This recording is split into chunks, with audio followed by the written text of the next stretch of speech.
to ask you parents something. Look, man, I am not a father, so I don't have the feelings that you guys have as parents. But I hear parents saying things like, you know, we want our kids to have the best life possible, the best upbringing possible. And sometimes that translates to we want them in the most expensive house we can afford, the most expensive school that they could go to, or, you know, the most important, most expensive programs, the best toys, the best, you know, most spacious rooms that they could all have. You know, I'm just wondering, is all that the best upbringing possible for your kids? You know, is I get safety and you want your kids to be safe, but sometimes an upbringing that's not full of luxury, maybe sometimes that's a good thing. Maybe it's a good thing when your kids don't have everything that you didn't have.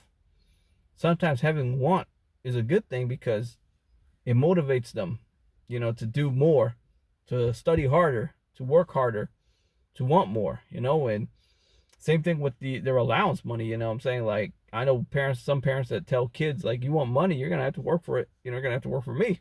Not child labor, but I'm saying, like, you know, you're going to have to do a few more chores around the house in order for me to give you some allowance.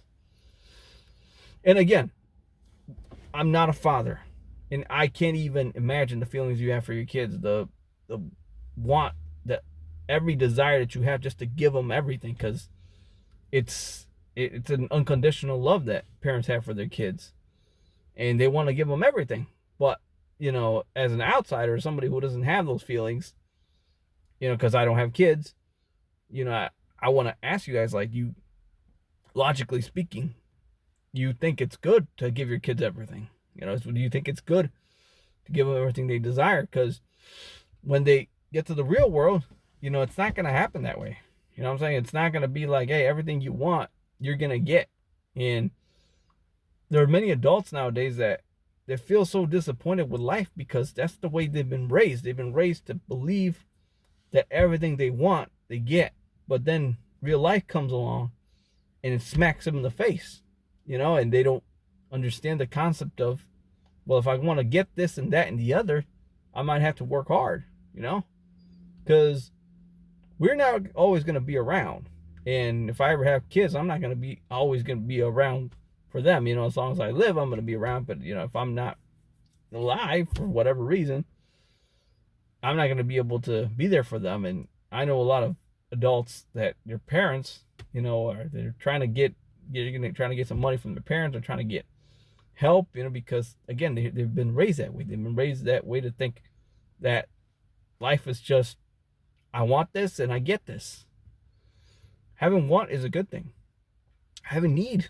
And then if you do raise your kids in a affluent neighborhood, there's nothing wrong with taking them to volunteer and, you know, and help people who are in worse conditions than they are. That gives people an appreciation, a gratitude for life. You know, of course, when you're a kid, all you can focus on is what you want, the toys you want.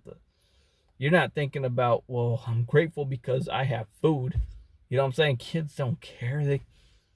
You give them beans, you give them rice, whatever. It's like, okay, whatever. It's food.